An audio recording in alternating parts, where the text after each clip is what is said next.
ఇంకో 5 సంవత్సరాల తర్వాత లక్షల మంది ప్రొఫెషనల్స్ అప్పుడే ఈ వీడియో చూసుంటే నా కెరీర్ ఇంకో స్థాయిలో ఉండేది అని అనుకునే అవకాశం ఉంది.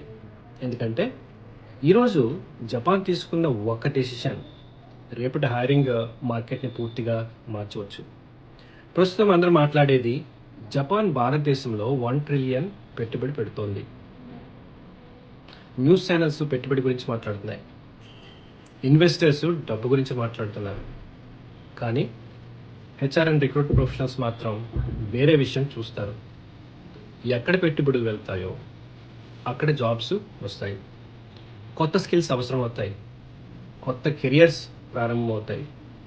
అసలు అది ఇప్పుడే మొదలవుతుంది. ఈ వీడియో పూర్తయ్యేలోపు మీకు 3 విషయాలు స్పష్టంగా అర్థమవుతాయి.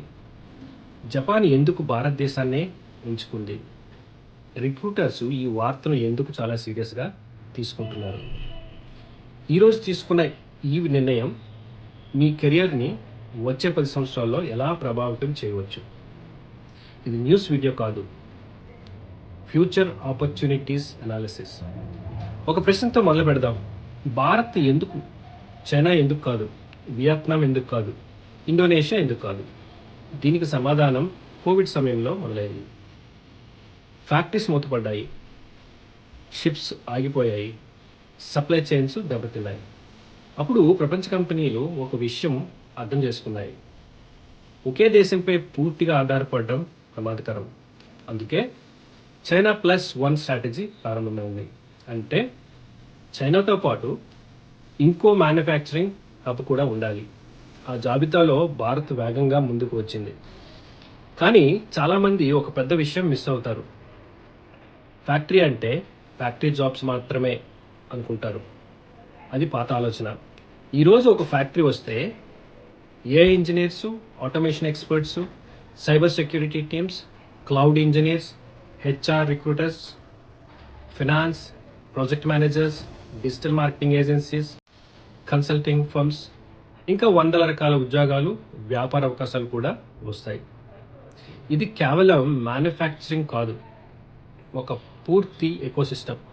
ఒక సెమీకండక్టర్ ఫ్యాక్టరీని ఊహించండి. చిప్ తయారయ్యే ముందు భూమి కావాలి, కన్స్ట్రక్షన్ కావాలి, మెషిన్స్ కావాలి, సాఫ్ట్వేర్ ఇన్స్టాల్ చేయాలి, సెక్యూరిటీ ఏర్పాటు చేయాలి. రిక్రూటర్స్ హైరింగ్ మొదలు పెడతారు, ట్రైనింగ్ ఇన్స్టిట్యూట్స్ కోర్సెస్ ప్రారంభిస్తాయి, ట్రాన్స్పోర్ట్ కంపెనీస్ ఎక్స్పాండ్ అవుతాయి, హౌసింగ్ డిమాండ్ కూడా పెరుగుతుంది. ఒక్క ఫ్యాక్టరీ వందల కొత్త అవకాశాలను తీసుకొస్తుంది. అందుకే మంచి రిక్రూటర్స్ జాబ్ పోర్టల్స్ కంటే ముందే ఇన్వెస్ట్మెంట్స్ని గమనిస్తారు. రిక్రూట్మెంట్లో ఎన్నో సంవత్సరాలు పనిచేస్తూ నేను ఒక విషయం నేర్చుకున్నాను: మంచి క్యాండిడేట్స్ ఈరోజు జాబ్స్కి సిద్ధమవుతున్నారు, అత్యుత్తమ క్యాండిడేట్స్ రేపటి ఇండస్ట్రీస్కి సిద్ధమవుతున్నారు. ఈరోజు నేను హైరింగ్ చేస్తే డిగ్రీ ఒకటే కాదు, ఇండస్ట్రీ ఎటు వెళ్తుందో అర్థం చేసుకున్న వారినే ముందుగా చూస్తాను. మీరు స్టూడెంట్ అయితే స్కిల్స్ మాత్రమే కాదు, సరైన ఇండస్ట్రీని కూడా ఎంచుకోండి. రాంగ్ ఇండస్ట్రీలో ఉన్న గొప్ప స్కిల్స్ కూడా నెమ్మదిగా గ్రో అవుతుంది. మీరు ఎక్స్పీరియన్స్డ్ ప్రొఫెషనల్ అయితే ఈరోజు ఎవరు హైరింగ్ చేస్తున్నారు అని కాకుండా ఏ ఇండస్ట్రీలో ఇన్వెస్ట్మెంట్ వస్తుంది అని ఆలోచించండి. మీరు బిజినెస్ మ్యాన్ అయి ఉంటే కొత్త మ్యానుఫ్యాక్చరింగ్ ఎకోసిస్టమ్ అంటే ఒక టెక్నాలజీ జాబ్స్ మాత్రమే కాదు, ఇంకా అవకాశాలు payroll, complaints, training, HR tech, consulting, logistics, ఇంకా ఎన్నో బిజినెస్ ఆపర్చునిటీస్ వస్తాయని ఆలోచించండి. AI, future careers, business intelligence, recruitment insights, ఇలాంటి విషయాలు ముందుగానే తెలుసుకోవాలనుకుంటే ద రిక్రూటర్ ఇన్సైట్స్ ఛానల్ని సబ్స్క్రైబ్ చేసుకోండి. నేను న్యూస్ చెప్పను, న్యూస్ వెనుక ఉన్న ఆపర్చునిటీస్ని డీకోడ్ చేస్తాను. ఇప్పుడు అసలు ప్రశ్న మొదలవుతుంది: ఈ 1 ట్రిలియన్ ఎక్కడికి వెళ్తుంది? ఏ రాష్ట్రాలు ఎక్కువ లాభపడతాయి? ఏ కంపెనీలు హైరింగ్ చేస్తాయి? ఏ స్కిల్స్కి డిమాండ్ పెరుగుతుంది? ఏ కాలేజ్కి అవకాశాలు వస్తాయి? ఏ స్టార్టప్స్ ప్రారంభించవచ్చు? మ్యానుఫ్యాక్చరింగ్ ఐటీ కంటే పెద్ద ఎంప్లాయర్ అవుతుందా? వీటన్నిటినీ ఎపిసోడ్ 3లో డేటాతో సమాధానం చెప్తాను. వెళ్ళే ముందు మీ ప్రిడిక్షన్ చెప్పండి. మీరు ఒక గ్లోబల్ కంపెనీకి CEO అయితే భారత్లో ఏ రాష్ట్రంలో మీ తదుపరి మ్యానుఫ్యాక్చరింగ్ ప్లాన్ పెడతారు? ఎందుకు పెడతారు?